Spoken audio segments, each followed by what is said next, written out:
So we can unpack that a little bit, and if there's something you all want to hear, a certain direction, one way or the other, please, again, raise your hand. And this is a tremendous group of professionals who I've worked with, all of them for a couple decades now, and a number of different delivery methods and different opportunities in bidding.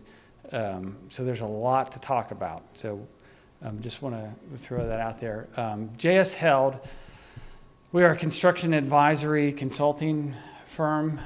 So we do cost estimating, we do project support, owner's rep work, generally sit on the owner's side or the developer's side of the project and almost act as an extension of the owner. And so our firm doesn't necessarily put together bids, but we help evaluate them. We help level set bids, and we help recommend to the owner which contractor to select. So maybe let's go down the table, a little bit of an introduction, who you are, who you work for, and a little bit of what you do for each of your firms. Sounds good. Go for it. Good afternoon. Thanks everybody for coming. 3 o'clock on a Friday. Yeah. It's pretty aggressive to be here. Ryan Hurst, estimating vice president with Messer Construction. Been with Messer going on 24 years and been on the pre-con side of things with the entire time. So this is what I've done for the last 2 decades. Messer, if you're not familiar, we're construction manager, general contractor.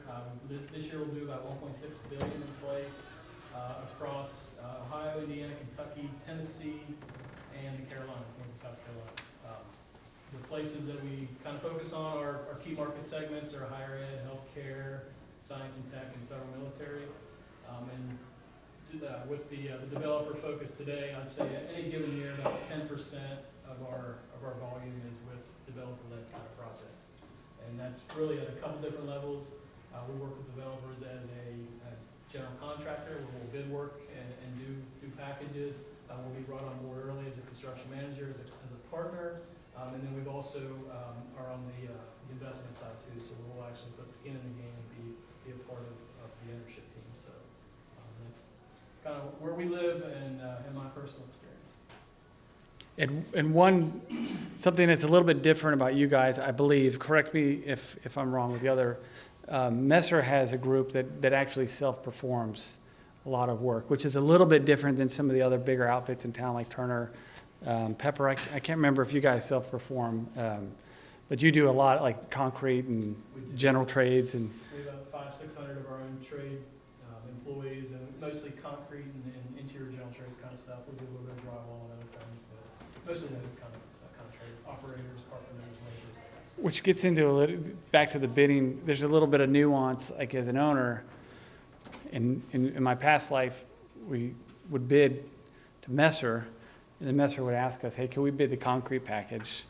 I'm like, well, that's not fair. You're the CM. How are you going to bid the concrete?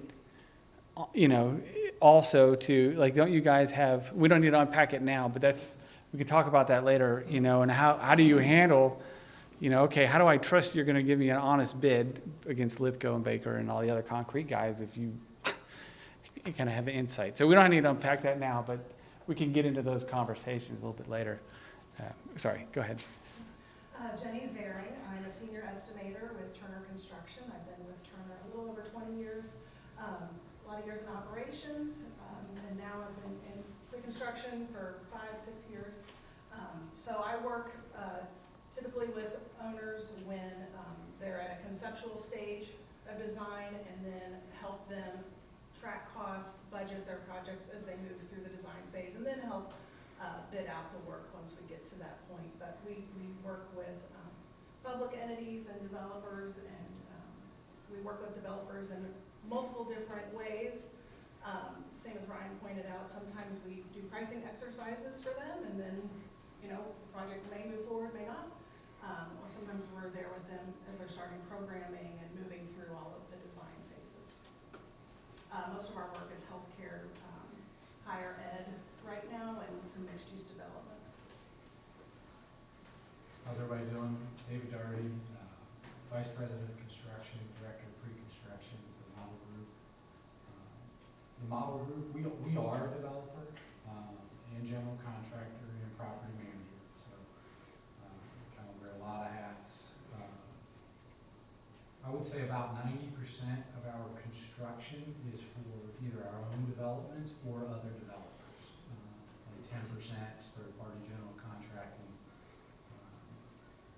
So, yeah, looking forward to just, talking with you guys.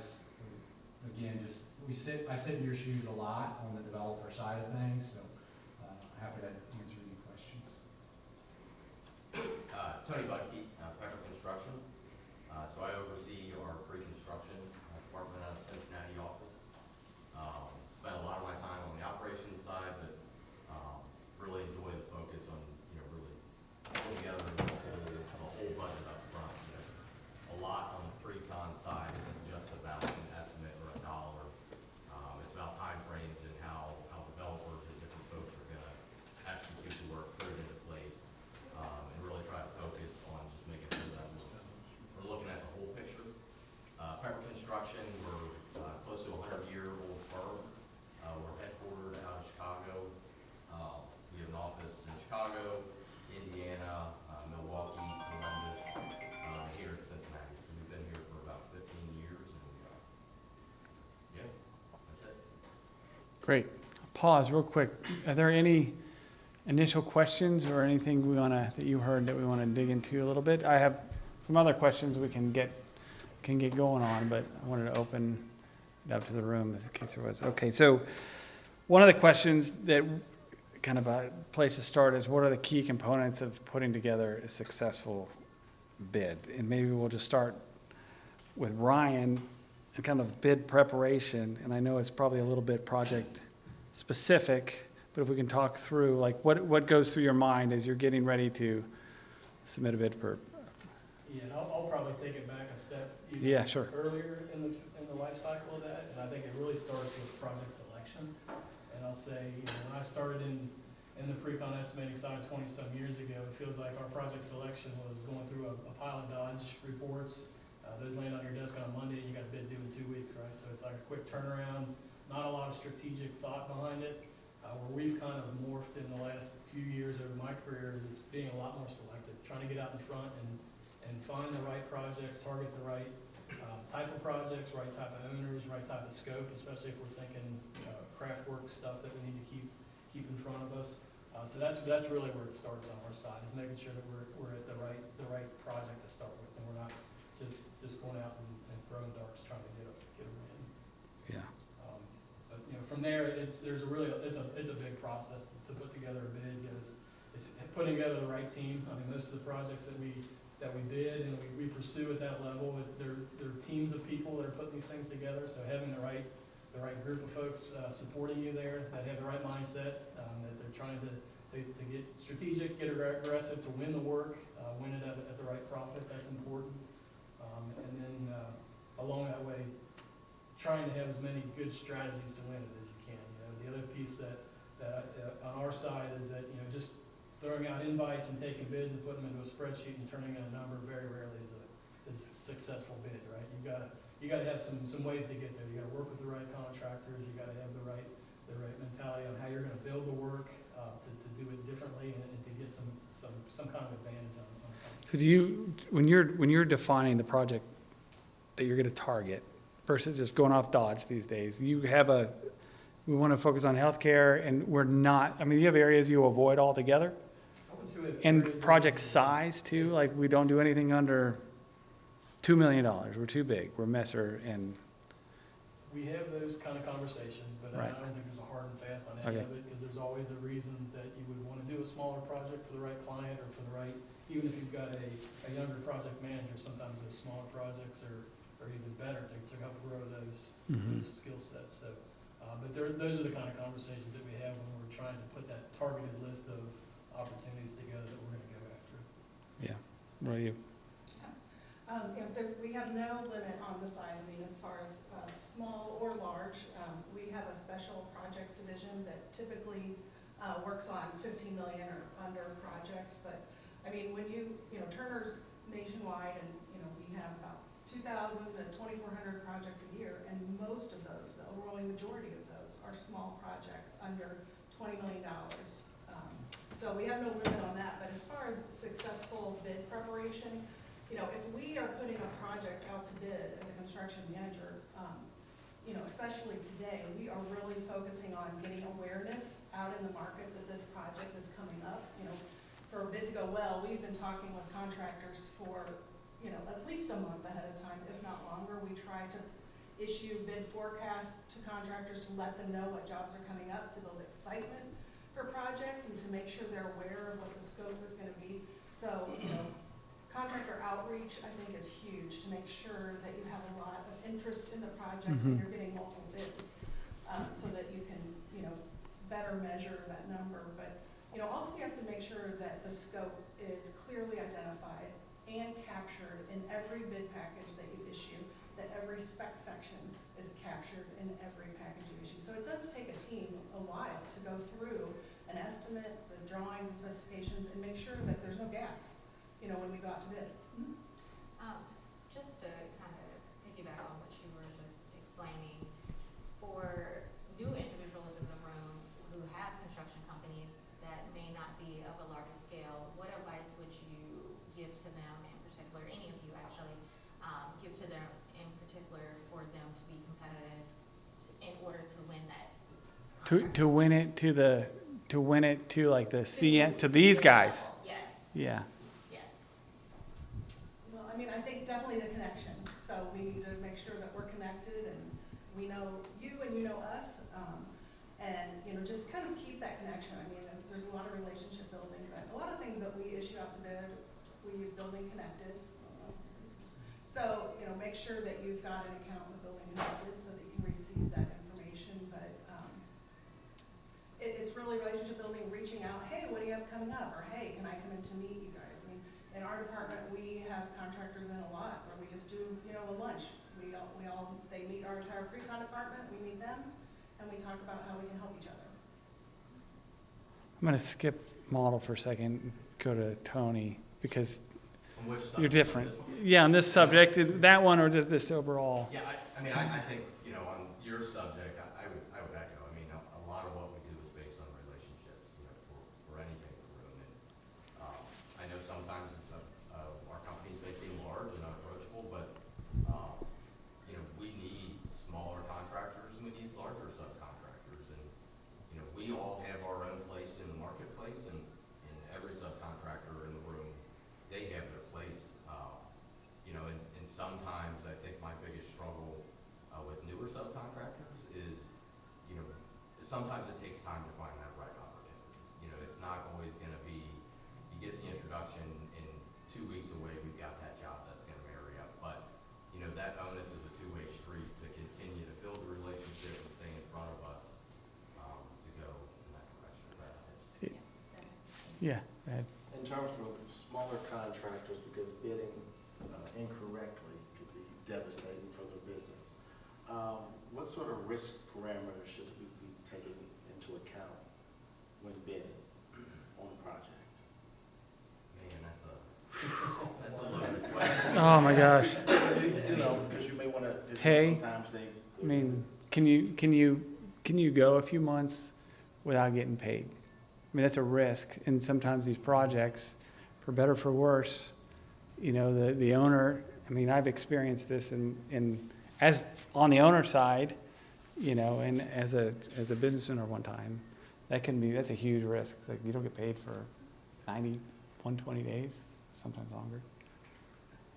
I mean, like for us, when new subcontractors bid, I always tell them, like, give me as much information as you can. Like, we will not take it.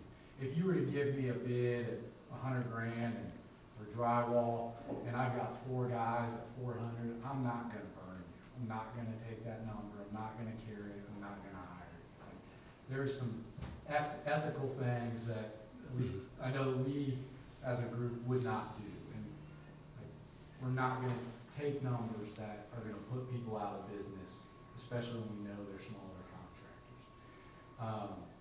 You know, I tell guys, take the effort, like, when you submit your bid, go through our scope of work and put a check by every line. That way, I know that you have everything, and that and that what we're buying is fully complete, and that we're in agreement with the scope of work. And if there's still large discrepancies in pricing, you know, I'll probably bring it up and just say, hey, why don't you go double check it? Obviously, none of us can share numbers. That's, you know, kind of the ground rules, the unwritten ground, it's the ground rules. We can't share numbers, but if you're a newer subcontractor and you come in with a screaming low bid, I'll probably give you the opportunity to, hey, take a second chance, look at it again.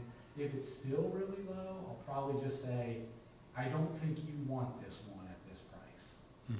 Like, at some point, you kind of got to put it back on the subcontractor, right? Because it's the decisions. What's this job worth for you? What are you willing to make on it, et cetera, et cetera. Willing to break even to start a relationship. You know, sometimes we see that, other times not. But I think the detail into your proposal is going to be really important in that evaluation as far as the award goes. And I would make sure that through that whole process that you've got the resources and the technical ability to do the job. I mean, the worst thing would be to win the job, even if it's the right number, and then not perform, and not have the right people, either quantity or the right technical expertise, because that's a real good way not to be asked back. More is better. If you have on your bid, like I figured 40 hours in this, and we've got other subs, not every sub submits hours with their proposal. Some do, some don't, but we use those reference tools. And if I see you've got 40 and they've got 400, we know that there's probably a problem with your bid. Yeah. I mean, I think, you know, that's all scope related too.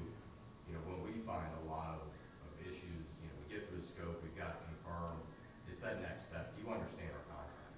Do you have the right insurance requirements? You know, those risk profiles get missed a lot, and we deal with a lot of smart individuals that know how to build great stuff.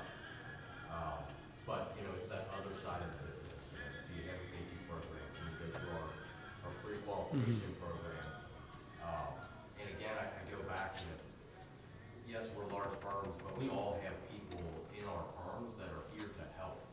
You know, we don't have these pre-qualification forms to make it so people can't bid our work. It's to protect both sides, really to make sure that we've got the insurances in place, because it can be painful on both ends if we think we're at a number and we're moving forward, and then we've got a insurance, you know, that needs to increase.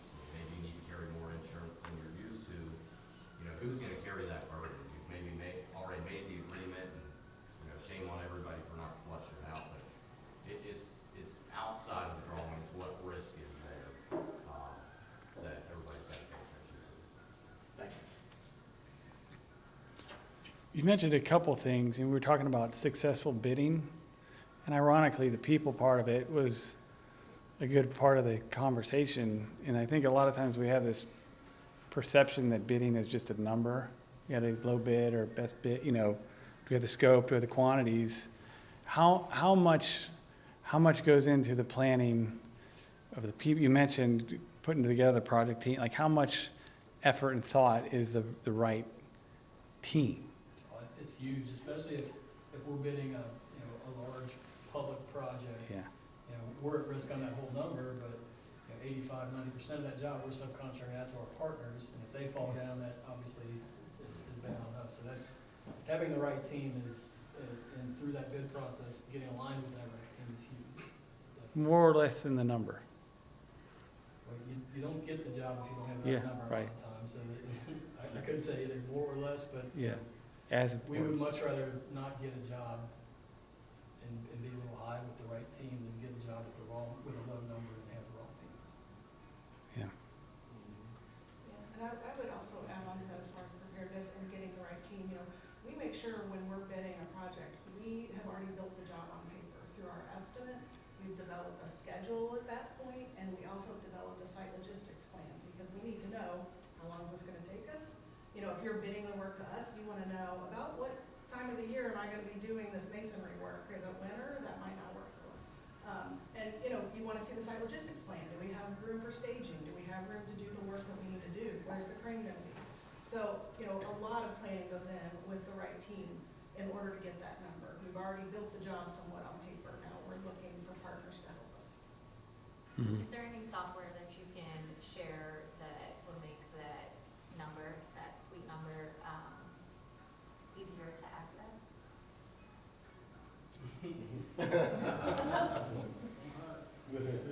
To put together your bid or to do an estimate takeoff? Both. Yeah, I mean, software-wise, we use for takeoffs and viewing, and I think it's starting to become like an industry standard, but there's a software called Bluebeam. Bluebeam. I think you can buy individual licenses for it or just a pure download. It's a super helpful tool to view and get quantity takeoffs. I don't know about you all, we use some pretty large softwares across the company that are pretty robust systems for inputting that data and putting dollars of the quantities. We use a system called Destiny. I don't know what you all use. But I'm sorry, can you say that one more time? it's called Destiny. Destiny. There's some other ones out there, Timberline. Yeah, we're a Sage Timberline user, and it's a big spreadsheet basically, but it does a lot of cool things as far as, you know, productivities. You can enter in specific productivities and unit prices. It's got a database. But, all those are tools, and there's a ton of them out there, but I haven't found the one that's a magical, get low, get the right number, but Right. there's a lot of technical support out there. Is everybody in here at the subcontractor level? Everybody? I'm the developer. I mean, I think even, no matter what your takeoff tool is, I mean, it sounds like we all use something different. I mean, Bluebeam is kind of a standard that we use in a rush for anything, but I would say when you're putting a bid together, I would make sure that you have a template for putting a bid together that you use every single time. So you have your standard format with, here's my scope, that you vary from job to job, but here's my numbers, and then below the line, what do I need to add into this bid? You know, as far as my overhead, my general conditions, my, you know, back of house type stuff, so that you know, what's your insurance rate's gonna be, so that you have the same format for every job, and you're not recreating the wheel every time, and you're not missing something either, especially those below the line type items that you need to add in so that you make money on a job. And that's really good advice, because that doesn't even have to be a fancy No. spreadsheet. I mean, that can be an Right. Excel template. Yeah. Yeah, right. What about, like qualifications, like, that you must have before bidding? Like, say you small and you know how to do the work, but you don't have any, like, pictures, videos, or anything like that. Like, you can't just be anybody, just come in and put a bid. Like, is it something that you gotta have to show that you can do the work? Yeah, we would want, like, if you're a new bidder to us, we would want some project examples, right? Maybe some references, like, hey, I did the drywall package for Jimmy over at, you know, the lofts. And so if you could, you know, share your scope of work, what your contract amount was, how long it took you to get it done, and then even just personal references for us to call. Like, I would say submit your bids, and then you may even have a sales page that goes with it. Here's who we are, here's our experience. That way, like, we get lots of random bids, and it is hard to even want to give them a second look. If I haven't talked to you personally, and I don't have any idea of your capabilities, you know, if you're in second place on that bid day, it's gonna be hard to go chase that and put a lot of energy into researching that, because you're like, well, they're not low, and I don't know anything about them, you know, and then if the low guy, you know them, and you know they're capable, you know, you kind of just start running with that a little bit and finishing that scope review and those negotiations. So I would say, especially if you're new to bidding with us, yeah, reach out, try to set up a meeting, tell us what you've done, show us what you've done, and that way on bid day, like, your number, like, is gonna stand out, like, oh, I wanna see what they got, and, you know, see if we can make something work here. I want to stay here for a second, because I love the references, but I don't know, has anybody in the room ever given a reference that's bad? Like, you know, so I think references are, you know, it's good to verify some of the work, right? You know, they've done a large job reference to say anything bad, right? I don't think you're gonna, man, I did a really bad job on that job, I'm gonna write them down, but it can give us an idea of the work that folks are capable of, especially when they're new. Right. The term qualifications, when you first said that, we do read those. And for me, a qualification is kind of what we were talking about earlier. Do you understand that scope of work? You know, when I'm talking to a subcontractor or an individual about work that we're gonna award or write a subcontract for someone, having a knowledge of the job, you know, writing down the important parts on that bid, that to me is like, the dollars are always gonna flash on the page, right or wrong. But having a clear understanding of what we're hiring you for and you repeating it back to me in a clear manner is always number one. And two, if I feel uneasy, I might say, well, what are some references?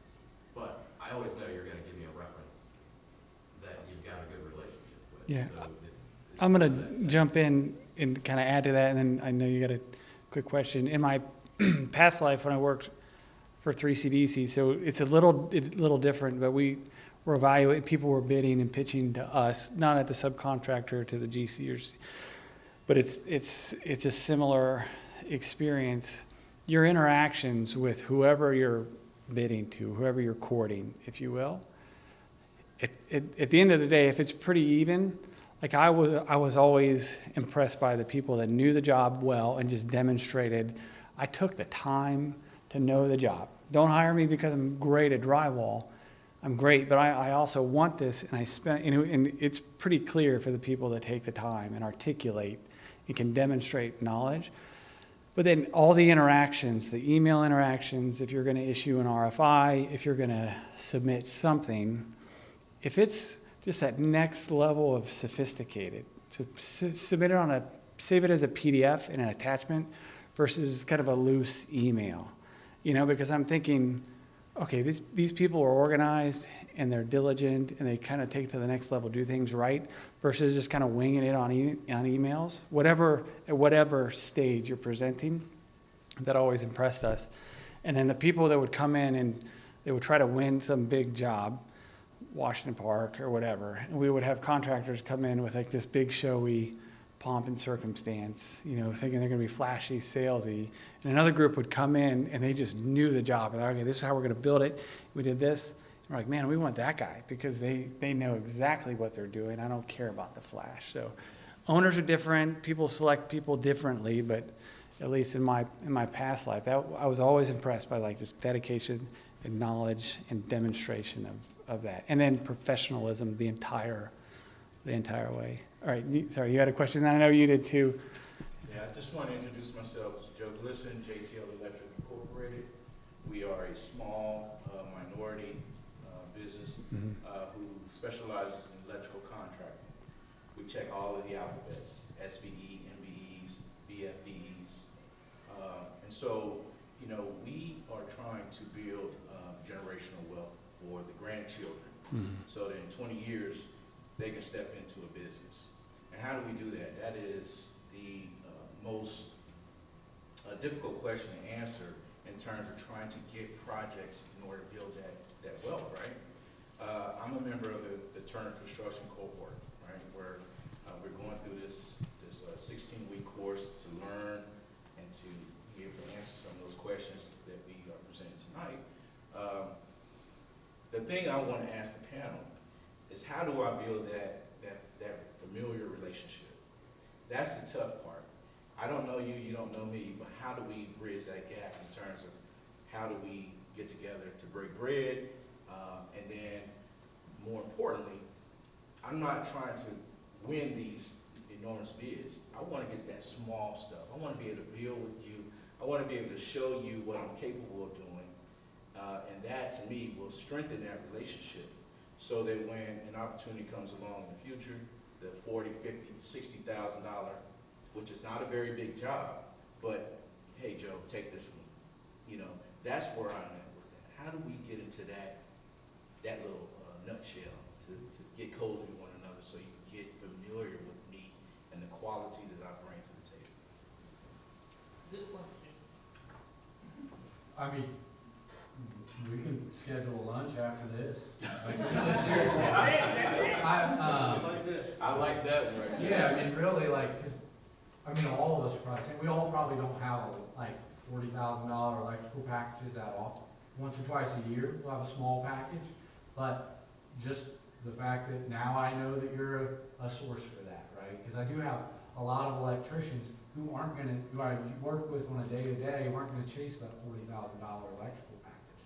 So it's exactly this, it's networking, it's just like getting together, meeting each other, sharing, you know, the types of work that you're chasing and wanting to do. And then we'll just get you added to our bid list, you know, share all the contract requirements, make sure you're aware, and then it's just taking swings after that. Yeah, getting your name out there, it's everything they said, and having somebody on our side, because some of us, we are big companies, and a lot of people, and it's hard to keep track of everybody, and having that one person in Messer, or Turner, or Pepper that knows your capabilities and can keep, you know, an eye out for your projects, I think that's a lot, that helps a lot too. I love that, like, you can have my business card, we'll all three we watch together, but like, there's a lot too that's on you, right? You know, we have people that call us a lot, right? You know, a lot of different folks that are looking for jobs. I don't want you to call me every week, right? But if you wanna send me an email once a month, like, it's that happy reminder, you know, we're running down the way, and it's, you know, I forget in the back of my head. I have zero problems with people reaching out and saying, hey, you have anything coming up? I know we talked. I know it can be intimidating or feel like it's annoying.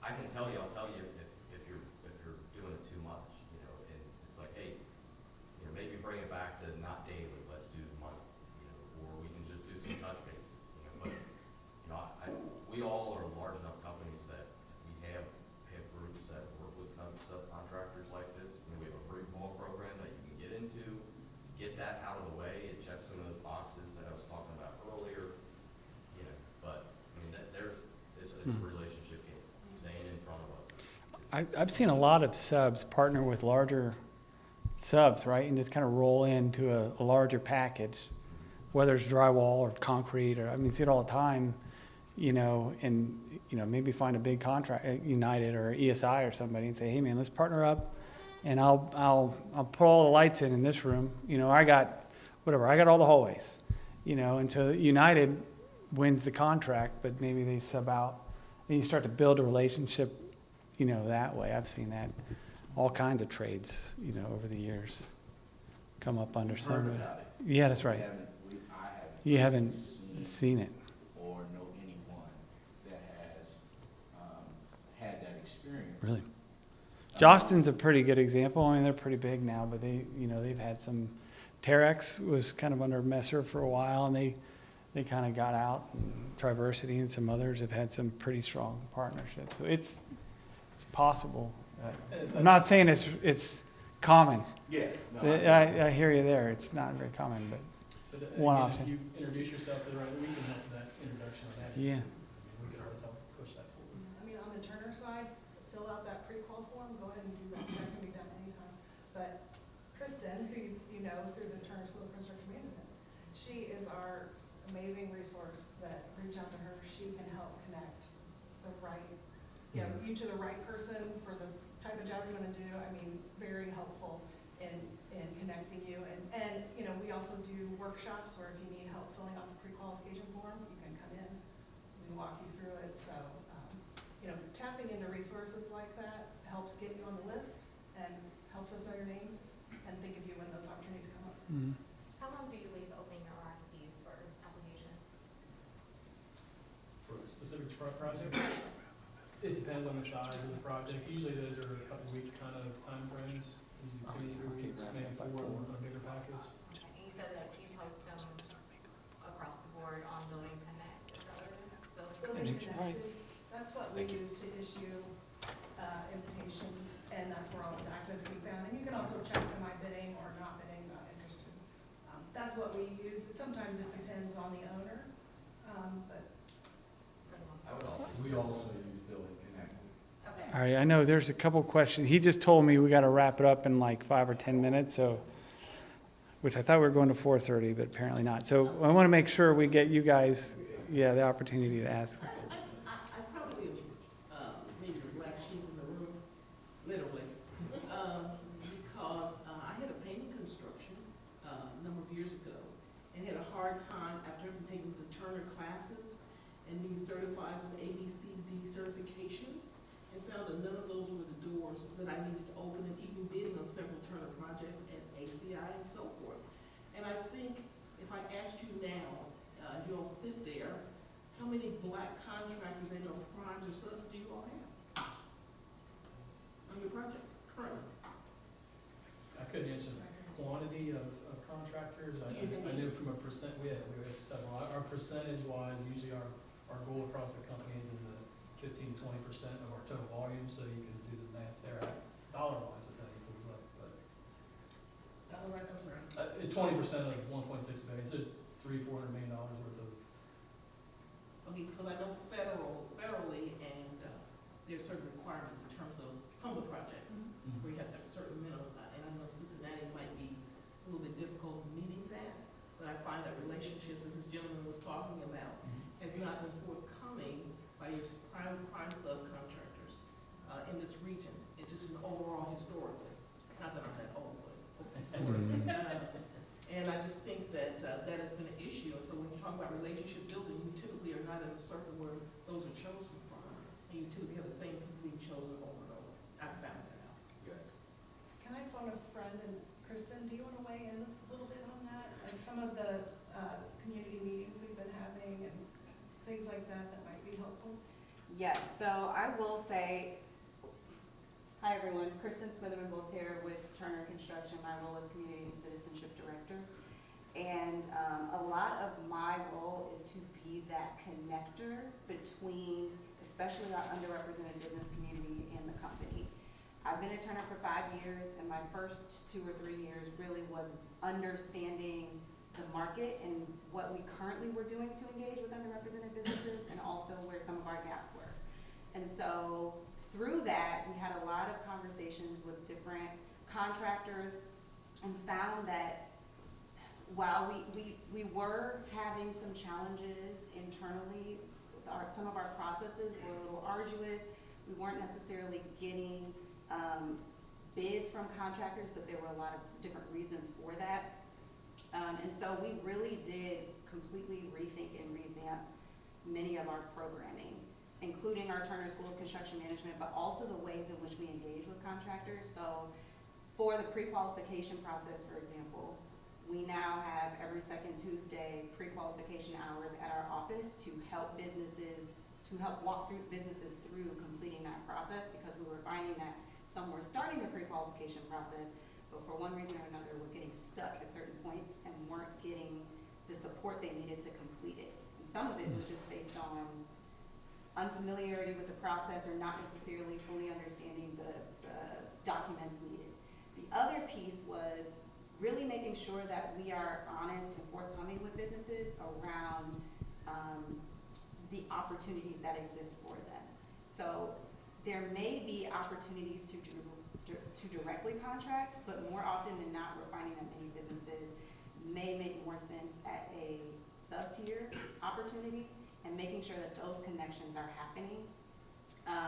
And whenever we come in contact with a business, we are doing our due diligence to make sure that that business knows what their next step is, regardless of what it is. So if the next step is to get pre-qualified directly with Turner, that makes perfect sense. If the next step is to connect you directly with a contractor that you can provide a bid to, then we could do that as well. The next step is to connect with a local community development organization to shore up something that needs to be adjusted for whatever reason, then that's it. But our purpose is to really understand what the businesses need, and then identify a way to support that or lean on resources in the community to help that as well. Christian, thank you very much. What is your success rate again?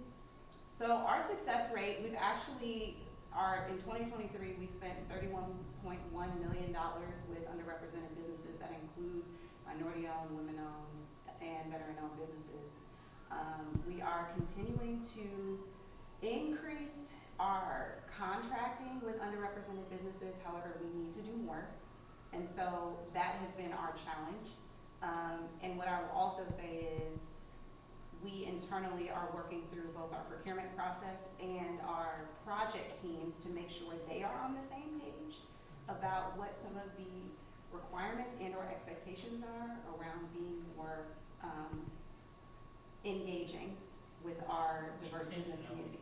So we've got a ways to go, is what I'll say, but we have done some discovery work internally and are working on making incremental changes so that we can be more small business, underrepresented business friendly as we're collaborating with them and trying to hear some of the concerns that are keeping them from being successful on our projects or engaging. The last thing I'll say, sorry, I don't want to take up too much time. The last thing I'll say too is what we've also found is if directly contracting with Turner doesn't necessarily make sense for one reason or another, leveraging our client base has been another really helpful tool for us. So when we have contractor engagement sessions, inviting existing clients to those meetings as well, so that, because many of them have direct contracting opportunities at smaller levels. So the University of Cincinnati has a maintenance, repair, and operations team that focuses on bidding directly with smaller contractors. The CDGs of the world, other colleges and universities in the region, 3CDC, I'm guessing may have some opportunities as well. So bringing in clients into those conversations so that if Turner isn't necessarily the entity that's going to contract directly, creating opportunities for those other buyers to be engaged and to meet you as well. And so I guess my question is still the same in Okay. terms of just success rate. Yeah. Do you have any numbers regarding how successful it's been? And also the question still remains for all of you other gentlemen or women that are there on the panel. What has been your success rate in terms of getting black contractors, subcontractors in those spaces and on those jobs? I mean, it varies job to job. I'd have to literally go analyze every job and look at the percentages. I would assume you have to keep something, you know, federal records, some of your projects on there? It depends on the project, the finance sources, exactly. There's definitely, different financing sources come with different rules and requirements and tracking stuff.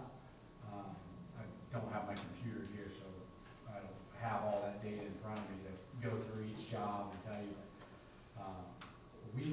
We like to subcontract with as little sub-tiers under them as possible. Our project sizes are probably, on average, probably smaller than theirs, so that kind of works for us a little bit. But we have quite a few minority contractors who are working on lots of different jobs. I'd say from a statistic. We'll go here and then from a statistic standpoint, we're about 15 to 20%. Job to job, yes, they're different. Some do have certain requirements. Fifth Third, for example, is a great example of what we're doing for smaller subcontractors. We're working in their Madisonville campus where we are cutting out opportunities for smaller contractors, right? There are MWBEs that are very large organizations that check some of those boxes, and that 15 to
women, but you're getting like 90-some% of those dollars You know, versus and I will say this, I will versus say black this. women, which are now no longer in that categorization. Yeah, and I will say this, so a lot of that is gonna fall on us as black women, so that's why I'm sitting here, you know, representing, and I will say, when I say that, now you have to hear what I'm saying. We have to come together, we do have to go out and try to ask for, you know, assistance with the process. We do have to go out and make ourselves more accessible to each other. You know, we can't complain about a system if we're not doing anything to try to like. This is legal. Assisted. This is what legally the government says. So we don't have, the laws are already there. We're just asking that they be enforced by agencies such as you and other people that are decision makers. We got a hand, and then we'll close out with you if that's all right. I've been waiting with my hand up. Oh, sorry. I did not. I apologize. I did not see it. I'm so sorry. You go. Yeah. No, I don't have skin in the game, I'm not a sub, but coming out of grad school, I did participate in the Turner because I was a city planner and I wanted to know more. So I was working on a coordinated site review. I can completely speak to what Kristen is saying. I was there when Kristen was working and leading us. I get a ton of emails still to this day about being involved and being outreach to. And so I just think there's something to making sure you have that connection tied and keeping your skin in the game, because greenhouse gas dollars are coming through the Biden infrastructure program, but there are even further requirements through Justice 40 that say we are going to ask you to evidence participation from target groups in a way that we've never done before in terms of the federal government. So I would just say, in agreement with what you're saying, and in agreement with what you're saying, is unfortunately a matter of, unfortunately, being really future focused. And that's what I see. Have you gotten jobs in the position in some of the things? Have you bid on anything? No, so I've worked with, as a city planner, development teams of all kinds of development groups. And so I don't have skin in the game like you do, but I do know the federal government is moving with a different policy direction because of different mandates. I've worked with different cities. I've worked with the city of Tucson. I've worked with other folks that say, hey, what's up for the small developers, the subcontractors who don't usually get these jobs? And so I think things are moving more positively now. Do I know like you? I don't. But I feel like there's hope. Well, that doesn't negate my question. That doesn't negate my question. And all I'm asking for, and these good people here who can give those kinds of answers. Yeah. And I know Kristen being a Spinnerman has a whole different perspective on this because we know your dad. But My uncle probably. is your uncle? Yeah. I know your dad. But I'm just saying to the people that have authority and charge, let's take a look at that a little bit closer. That's all. Okay. Yeah. And the only thing I would say on that particular point is the decision makers having more intentionality and Right. making sure that those things happen.